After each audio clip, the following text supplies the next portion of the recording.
Hey, how are you? Well, I know it's been a while, but here it is.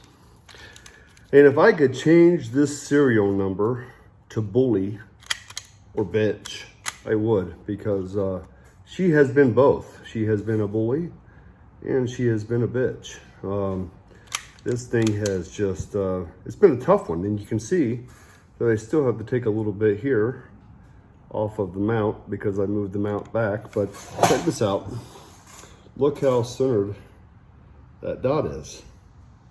Isn't that cool? So the other one, the dot was off center a little bit, and I found this mount, and I think it worked out real well. We actually do have clearance. I know it's really hard to tell, but there is clearance there, and we'll see if it rubs once the gun gets moving. But one of the biggest hem-ups that I had on this is these thread inserts that I made. Remember I told you guys to do the pointed drill bit, which I thought I had right in front of me. I was going to show you. But you know, the drill bit with the small point on it to center these holes perfectly. Well, I used that, took my own advice, and they were so perfect. I don't have a drill press, and I could not get the hole for the threaded inserts centered enough to make it work with these. So I have a confession. I actually had to send these to a machine shop and have the machine shop put them in a lathe to drill and tap those nut inserts. I just ground them down, got them into 0.20, the right thickness so the gun functions. But man, I mean, it was just, they were so centered, so on it, that I couldn't get the hole right for the nut inserts. I had to send them to the machine shop, which was not cheap for five nuts. But you can see, like, they are in there and everything fits. All the screws have been cut down, torqued to 27.5 pounds.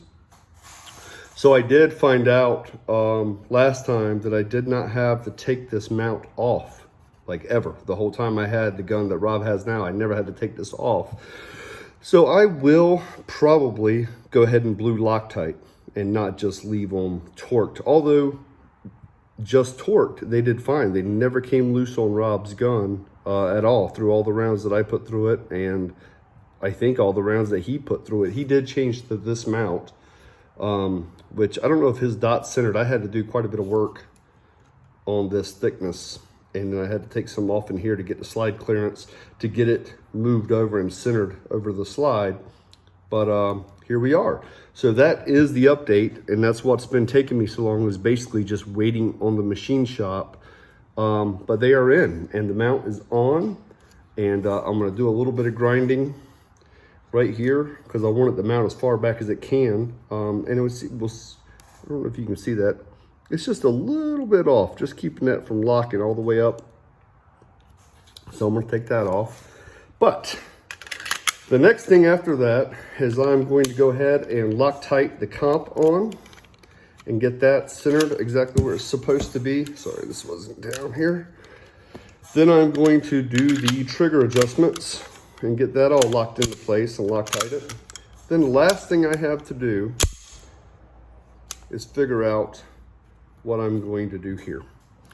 And I don't know if I'm really thinking about hand filing a dovetail in this plate that will accept that slide racker that has the set screws that fit in.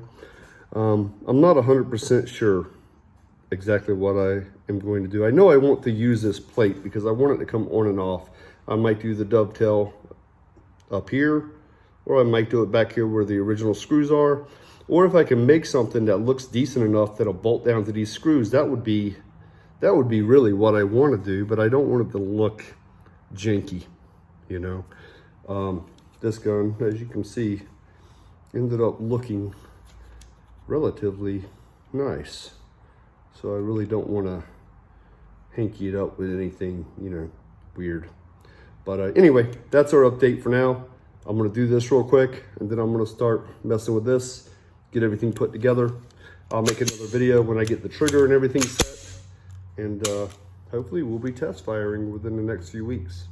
See ya.